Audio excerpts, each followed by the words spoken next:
முத்துவ பத்தி தரக்குறைவா பேசுற அருணோட கீழ்த்தரமான புத்திய சீதா புரிஞ்சுக்கிட்டு அருணை நல்லா திட்டி முத்து கிட்ட மன்னிப்பு கேட்க வச்சா நல்லா இருக்கும் நீங்க நினைச்சீங்கன்னா இந்த வீடியோக்கு லைக் பண்ணுங்க. சிறுகடிக்க ஆசை சீரியலோட ப்ரெடிக்ஷன்ஸ் பார்க்கலாம். முத்து ஹாஸ்பிட்டல்ல ஒரு பேஷண்ட அட்மிட் பண்றதுக்காக கூட்டிட்டு வராரு. டாக்டர் எல்லாம் சொல்றாங்க இது ஒரு ஆக்சிடென்ட் கேஸ், போலீஸ் வருவாங்க அப்படின்னு. வரட்டும் மேடம், நான் ஹெல்ப் பண்றதுக்காக தான் கூட்டிட்டு வந்தேன். ஆக்சிடென்ட் பண்ண வண்டி அங்கதான் இருக்கும், இமீடியட்டா தூக்கிட்டு வந்துட்டேன் அப்படின்னு சொல்லி முத்து சொல்றாரு. முத்துவோட சட்டையெல்லாம் ரத்தமா இருக்கு. முத்துவை விசாரிக்கிறதுக்காக ஸ்டேஷன்ல இருந்து ஆள் வராங்க. டிராபிக் போலீஸும் வராங்க. பார்த்தா அருண் தான் வராரு. முத்து போலீஸ் கேட்ட கேள்விக்கெல்லாம் பதில் சொல்லிடுறாரு. கான்ஸ்டபிளும் கிளம்பிடுறாரு.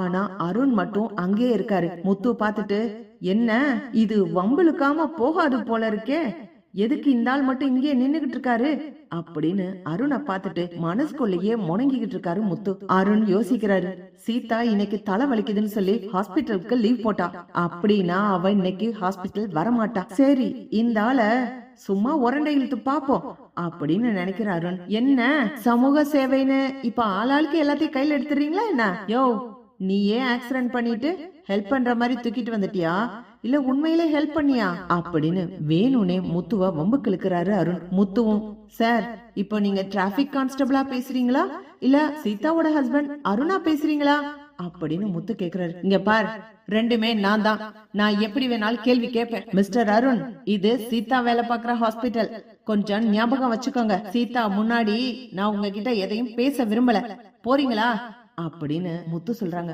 அருண் உடனே, இல்லையே இன்னைக்கு சீதா ஹாஸ்பிட்டல் வரல, அதனால தானே நானே உங்ககிட்ட வந்து பேசுறேன். என்ன சொந்தக்காரங்க பாவமே அப்படின்னு ஹெல்ப் பண்ணலான்னு வந்தேன். வேணும்னா உங்களுக்கு மாத்துறதுக்கு சட்டை தரட்டுமா? வெள்ளையில கட்டம் போட்ட சட்டை இருக்கு, ஜெயிலுக்கு போவாங்கல்ல, அந்த சட்டை உனக்கு தரட்டுமா அப்படின்னு அருண் ரொம்ப நக்கலா கேக்குறாரு. என்ன மிஸ்டர் அருண், டிராபிக் கான்ஸ்டபிள்னா அதுக்கேத்த கேள்வியை கேட்டுட்டு கிளம்புங்க. இந்த ஆக்சிடென்ட் பண்ணினது நான் இல்ல, அங்க சிசிடிவி கேமரா இருக்கு, அதை செக் பண்ணி பாத்துக்கோங்க. அதோட ஆக்சிடென்ட் பண்ணின ஆளும் நான் தான் ஆக்சிடென்ட் பண்ணேன்னு ஒத்துக்கிட்டாரு. அப்புறம் எதுக்கு சார் என்னை இப்படி வம்பிழுக்கிறீங்க அப்படின்னு முத்து கேக்கும்போது, என்ன இந்த கேஸ அப்படியே உன் பக்கம் திருப்பி விட என்னால முடியும். நான் உன்ன மாதிரி படிக்காத ஒரு டிரைவர் நினைச்சியா? ஆஃப்டர் ஆல் ஒரு டாக்ஸி ஓட்டுற டிரைவர் நீ, படிக்காத தற்குறி, அதுவும் சிறுவர் சீர்திருத்த பள்ளிக்கு போனவன் நீ. ஒன்னெல்லாம் எனக்கு தகுதியா? என்னோட சகலன்னு சொல்லிக்க எனக்கு அசிங்கமா இருக்கு. என்ன பண்ணி தொலைகிறது? சீதாவுக்காக இந்த கர்மத்தை எல்லாம் சகிச்சுக்கிற வேண்டியதா இருக்கு அப்படின்னு அருண் சொல்றாரு. நீங்க எதுக்கு சார் சகிச்சுக்கிறீங்க? அதுதான் எங்களோட உறவு வேண்டான்னு துண்டிச்சிட்டீங்கல்ல.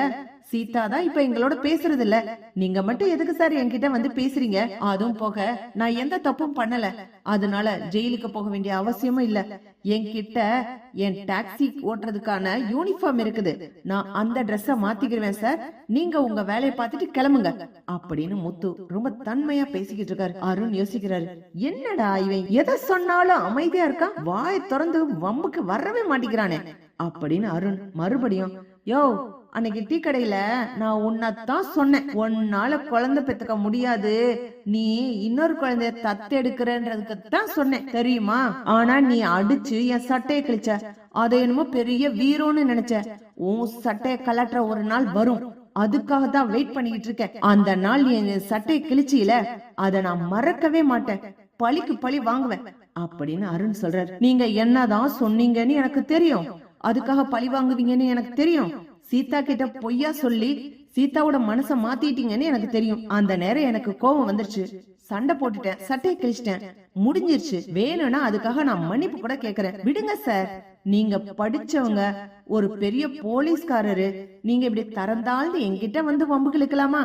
போங்க சார் அப்படின்னு முத்து அப்பவும் தன்மையா பேசுறாரு. சார், பேஷண்ட கொண்டு வந்து அட்மிட் பண்ணேன், அவங்க நல்லா இருக்காங்க டாக்டர் சொன்னா, நான் பாட்டுக்கு போயிடுவேன் சார், நீங்க கிளம்புங்க சார் அப்படின்னு முத்து சொல்றாரு. அது எப்படி போக முடியும்?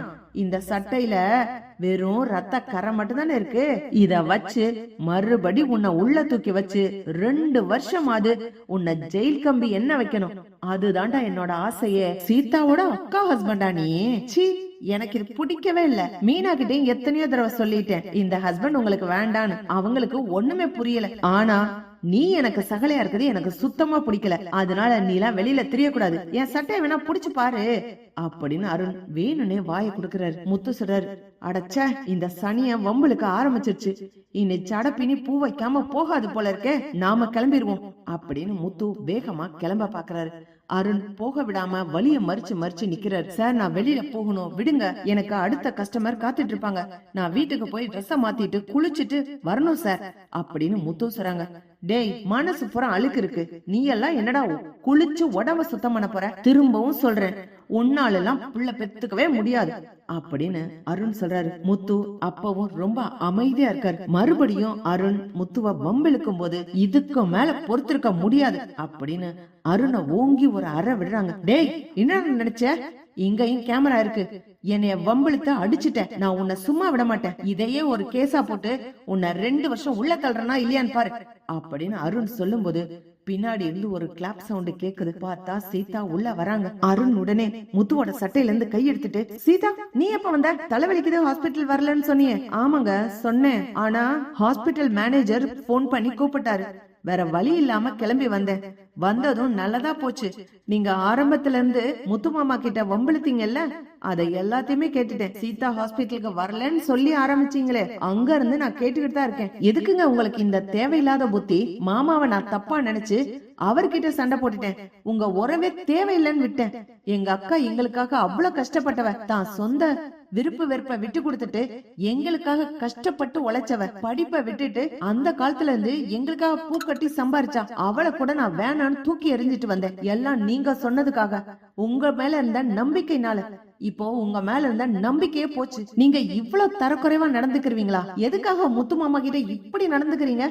அப்படி என்ன உங்களுக்கு வன்மம்? அவர் படிக்காதவர் தான், ஆமா, சின்ன வயசுல ஏதோ ஒரு காரணத்துக்காக சிறுவர் சீர்திருத்த பள்ளிக்கு போயிருக்காரு, ஆனா இப்ப நல்லவரா தானே இருக்காரு, எல்லாருக்கும் உதவி பண்றாரு, முன்கோபிதான், கோபம் வந்தா சண்டை போடுவார் தான், ஆனா உங்களை மாதிரி இப்படி ட்ரிகர் பண்ணி கோபத்தை உண்டாக்குனா யாரா இருந்தாலும் அடிப்பாங்க, ரொம்ப சாதுவா இருக்கவங்க கூட அடிப்பாங்க. மாமா என்ன மன்னிச்சிருங்க மாமா, இவரு நல்லவருன்னு நினைச்சேன், இவர் பேச்ச கேட்டுட்டு நான் உங்களை திட்டிட்டேன், என்கிட்ட வந்து அவரோட ஃப்ரெண்ட தான் பேசுனேன், அதுக்காக உங்க முத்து மாமா வந்து என்கிட்ட சண்டை போட்டாரு அப்படின்னு இவர் என்கிட்ட சொன்னதை கேட்டு நான் நம்பிட்டேன், ஆனா நீங்க சொல்றத கேட்கணும்னு கூட நான் நினைக்கவே இல்லை, நான் செஞ்சது ரொம்ப பெரிய தப்பு. அருண், இனிமே நீங்க என்ன சொன்னாலும் நான் நம்ப மாட்டேன், இன்னையில இருந்து இவர்கிட்ட எந்த பிரச்சனைக்கும் நீங்க போக கூடாது, அப்படி இருந்தாதான் உங்க வீட்டுல நான் இருப்பேன், இல்லனா நான் உங்க கூட சேர்ந்து வாழ்றதுக்கு கூட விரும்பல அப்படின்னு சீதா சொல்லிட்டு வேகமா போறாங்க. அருண் சீதா கிட்ட போய் மன்னிப்பு கேக்குறாரு.